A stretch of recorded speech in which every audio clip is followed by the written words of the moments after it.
Salam dalam nama Tuhan kita Yesus Kristus.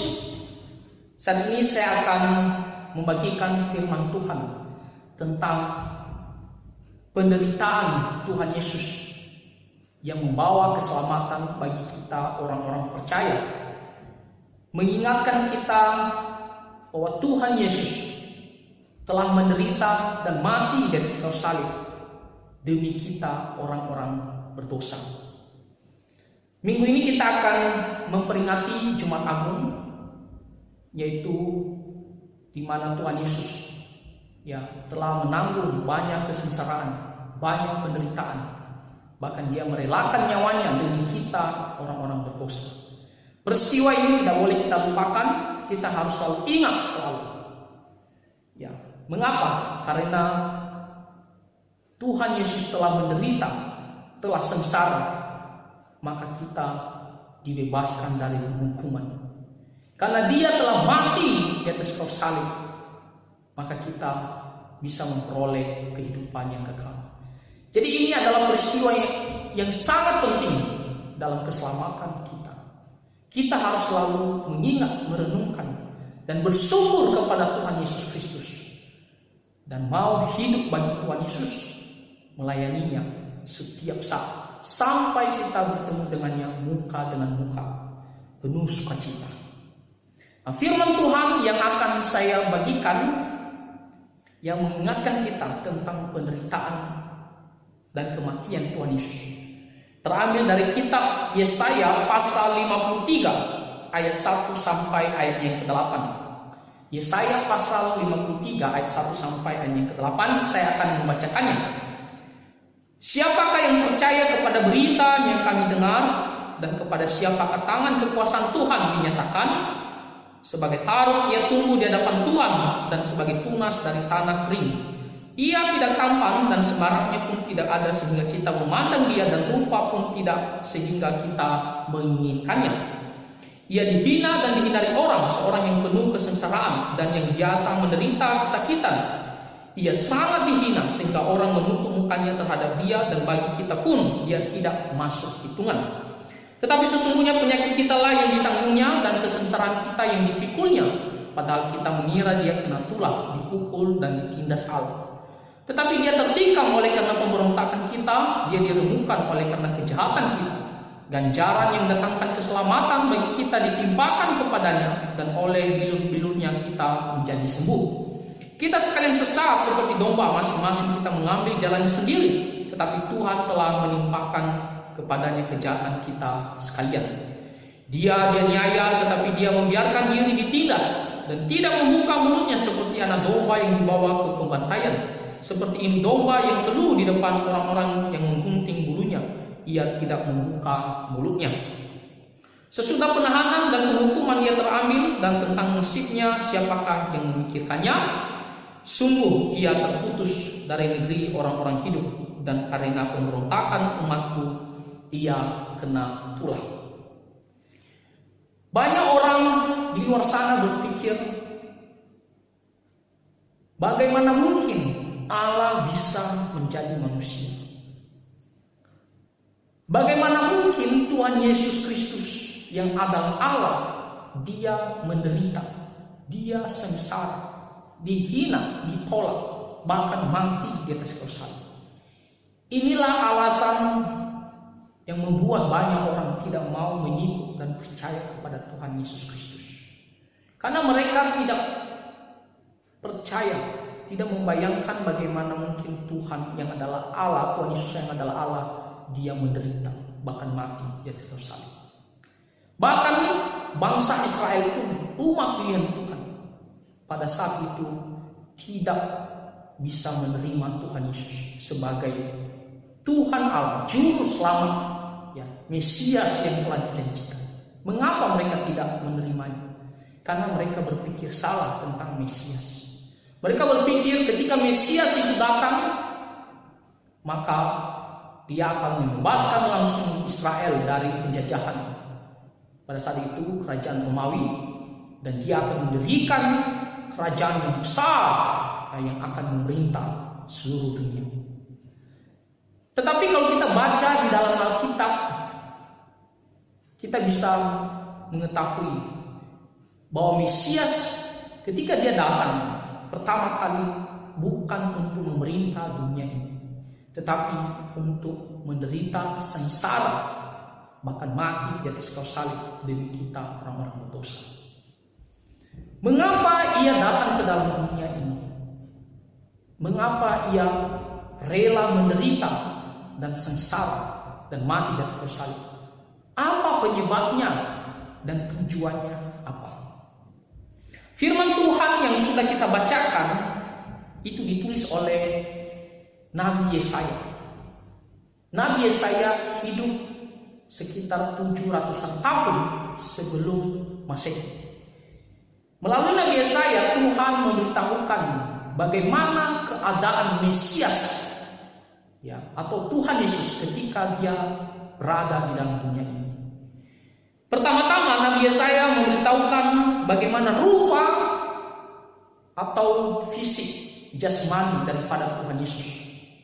Di ayat yang kedua dikatakan, ia tidak tampan dan semaraknya pun tidak ada sehingga kita memandang dia, dan rupa pun tidak sehingga kita menginginkannya.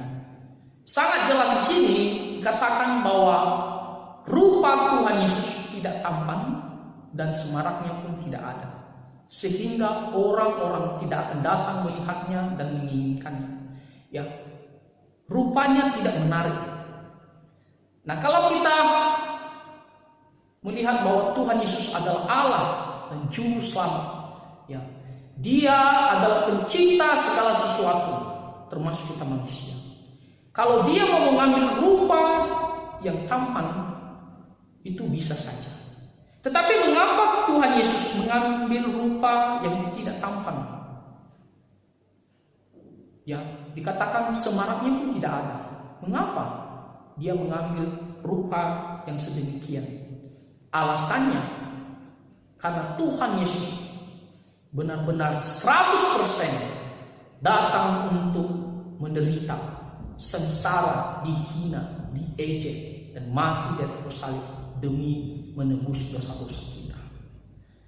Jadi dalam hal fisik dikatakan tidak tampan dan semaraknya pun tidak ada. Lalu bagaimana kehidupannya? Apa yang terjadi kepada dia?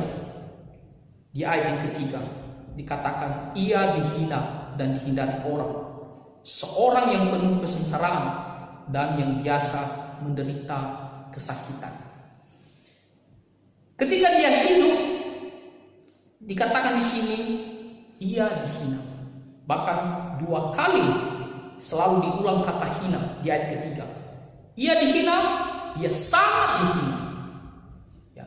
Kalau kita membaca kisah Tuhan Yesus di kitab Injil, kitab-kitab Injil sangat jelas diberitahukan kepada kita bagaimana Tuhan Yesus, ya, ditolak, dia diejek, dihina. Dunia tidak mengenalnya. Ya. Orang-orang pada saat itu mengejeknya, mengatakan ia kerasukan, ia gila, ya, ia menghujat Allah. Jadi orang-orang pada saat itu terus-menerus menghina dia, ya, mengatakan dia adalah seorang anak dari tukang kayu. Ya, bagaimana mungkin engkau mengajar kami? Ya, padahal kami tahu bagaimana orang tua kami dan saudara-saudara kami. Jadi ia sangat direndahkan, padahal dia adalah Allah, ya, pencipta kita yang telah datang ke dalam dunia ini. Bahkan kalau kita melihat ketika dia, ya, mau disalibkan, ia ditangkap, ia dicambuk, ia diejek, bahkan waktu disalibkan pun ia masih dihina. Orang-orang pada saat itu mengatakan, jikalau engkau Allah, ya, anak Allah, turun dari atas kayu salib. Itu adalah suatu penghinaan, ya, yang sangat-sangat menyakitkan secara manusia. Mengapa? Karena Tuhan Yesus sedang berada dalam kesakitan lalu dihina lagi. Kalau kita manusia berada dalam keadaan sengsara, lagi dalam keadaan sulit, lalu orang menghina kita lagi, mengejek kita lagi. Begitu sakit sekali ya kita merasakan penghinaan itu. Nah, Tuhan Yesus ketika dia sedang mengalami penderitaan di atas kayu salib, ia pun masih dihina, diejek. Ya. Bahkan tak ada yang membela dia, ya, supaya dia tidak disalibkan. Tak ada yang datang untuk membebaskan dia dengan menggebu-gebu, bebaskan dia, turunkan dia, karena dia tidak bersalah. Tidak ada. Ya, sebaliknya, kebanyakan orang pada saat itu menginginkan supaya dia mati ya, di atas kayu salib. Dan di sini dikatakan ia dihina dan dihindari orang. Seorang yang penuh kesengsaraan dan yang biasa menderita kesakitan. Ya. Ia biasa menderita, ia biasa dihina, dan memang itu tujuannya. Dan ketika dia mengalaminya, ia tidak mengeluh, ya, ia tidak bersungut-sungut, ia tidak membalasnya. Padahal kalau dia mau membalas, bisa saja, ya, hanya dengan perkataan, hanya dengan firman-Nya, karena dia adalah Allah Maha Kuasa. Tapi dia menahannya semua, menanggung semuanya demi kita orang-orang berdosa. Pertanyaannya adalah mengapa ia sampai menderita, bahkan digantung di atas kayu salib? Ya. Kalau kebanyakan orang berpikir bahwa itu karena kesalahan Tuhan Yesus, itu karena dia telah melakukan dosa, maka dia pantas menerima.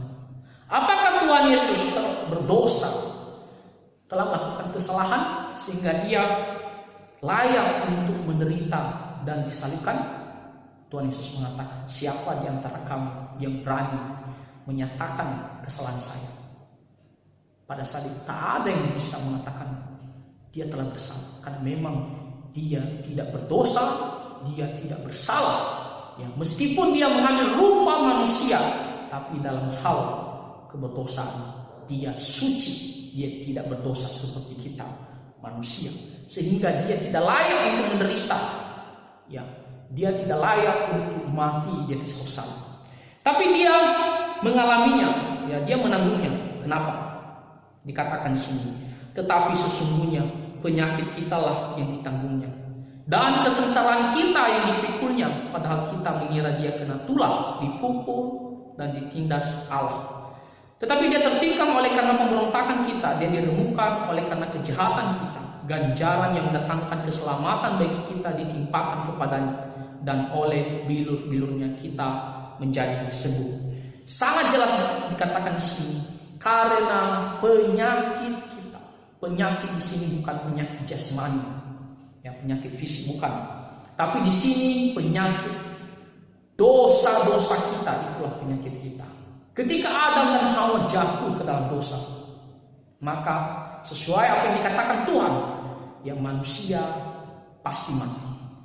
Hubungan kita dengan Tuhan akan putus. Persekutuan kita dengan Tuhan akan putus. Manusia tidak akan sanggup datang kepada Tuhan, tidak akan sanggup mencari Tuhan. Dan secara jasmani kita pasti mati. Dan yang paling mengerikan, kita akan dicampakkan ke dalam neraka karena dosa-dosa kita ketika kita meninggalkan dunia ini. Nah, jadi karena manusia telah jatuh dalam dosa, maka manusia pasti akan dihukum oleh Tuhan. Dan dosa ini, ya, tidak hanya ditanggung oleh Adam dan Hawa, tapi seluruh keturunannya, karena seluruh keturunannya juga dinyatakan sebagai orang berdosa, karena telah mewarisi natur keberdosaan. Ya, dan kita semua adalah orang berdosa. Tak ada yang berani mengatakan kita tidak berdosa, ya, atau saya orang suci. Tak ada. Semua adalah orang berdosa. Dan itulah penyakit kita. Ya, oleh karena penyakit kita inilah dia rela menderita. Dia dikatakan di sini, dia menanggung kesengsaraan kita. Dia memikulnya. Dia tidak layak untuk menderita, tapi dia menanggung. Dia tidak layak untuk sengsara, tapi dia menanggungnya. Harusnya kitalah yang menderita, harusnya kitalah yang sengsara karena penyakit kita itu, karena dosa kita itu. Tapi karena Dia sangat mengasihi kita. Yohanes pasal 3 ayat 16. Karena begitu besar kasih Allah akan dunia ini, ya, sehingga Dia telah mengaruniakan anaknya yang tunggal, supaya setiap orang yang percaya kepadanya tidak binasa, melainkan beroleh hidup yang kekal. Karena Dia sangat mengasihi kita, ya. Dia tidak mau kita mati dalam dosa-dosa kita. Dia tidak mau kita binasa karena kesalahan-kesalahan kita. Dia mau kita diselamatkan. Oleh karena itu, Dia datang ke dalam dunia ini. Dia harus menderita dan mati karena dosa-dosa kita. Banyak orang berpikir, mengapa Tuhan Yesus tidak mengatakan saja, oke, diampuni saja manusia, udah diselamatkan manusia. Mengapa tidak mengatakan begitu saja? Ingat, Tuhan itu adalah adil. Ya, setiap kesalahan ada ganjarannya. Setiap dosa ada hukumannya, karena Dia adalah Maha adil. Ya, kita saja kalau berbuat salah pasti dihukum, apalagi Tuhan. Dia tidak akan sekali membiarkan dosa tersebut. Dia tidak akan berkompromi terhadap dosa. Ya, Dia tidak akan mengatakan, oke, tak masalah, lakukan saja, saya ampuni. Tidak. Selain Dia mengasihi kita, Dia juga adalah Allah yang adil. Harus menghukum dosa-dosa tersebut, harus menjatuhkan hukuman. Tetapi dalam satu sisi juga Dia mau mengasihi kita. Bagaimana caranya? Tuhan Yesus datang ke dalam dunia ini. Dia merendahkan dirinya yang di tempat tahta yang tinggi. Dia datang ke dalam dunia yang hina ini demi kita. Dan Dia menjalani segala penderitaan. Ya, di atas kayu salib, ya, Dia sangat menderita. Ya, Dia mencurahkan darahnya demi kita, orang-orang berdosa. Di sini dikatakan, ya, ayat yang kelima, tetapi Dia tertikam. Ya, ketika Tuhan Yesus sebelum mati, Dia mengatakan, Tuhan, Bapa, saya akan serahkan nyawa saya ke dalam tangan-Mu. Ya. Lalu di atas kayu salib, setelah itu Dia ditusuk untuk memastikan apakah Dia sudah mati. Jadi Dia tertusuk, tertikam. Ya. Dan dikatakan di sini, bilur-bilurnya kita menjadi sembuh. Darah yang dicurahkannya di atas kayu salib menyembuhkan penyakit kita. Jadi menyembuhkan di sini sangat jelas bukan masalah jasmani, bukan penyakit jasmani, penyakit fisik, tapi penyakit dosa-dosa kita. Menyembuhkan kita, ya, membebaskan kita dari belenggu dosa dan memberikan kita pengampunan serta kehidupan yang kekal. Dan dikatakan di sini, kita sekalian sesat seperti domba, masing-masing kita mengambil jalannya sendiri, tapi Tuhan telah menimpakan kepadanya kejahatan kita sekalian. Berkali-kali ditekankan bahwa karena kitalah, ya, Dia dijatuhkan hukum. Bukan karena Dia telah berdosa, bukan karena Dia telah bersalah, ya, tetapi karena Dia mau menanggung dosa-dosa kita.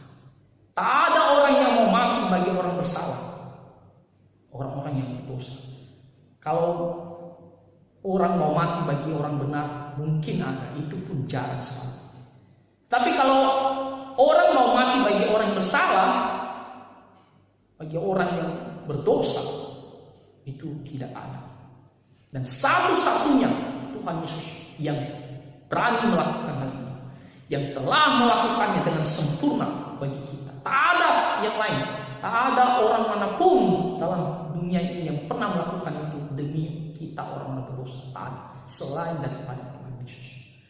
Dan karena Dia telah mati di atas kayu salib, Dia telah menderita, menanggung kesengsaraan bagi kita, maka kita pun dibebaskan dari hukuman.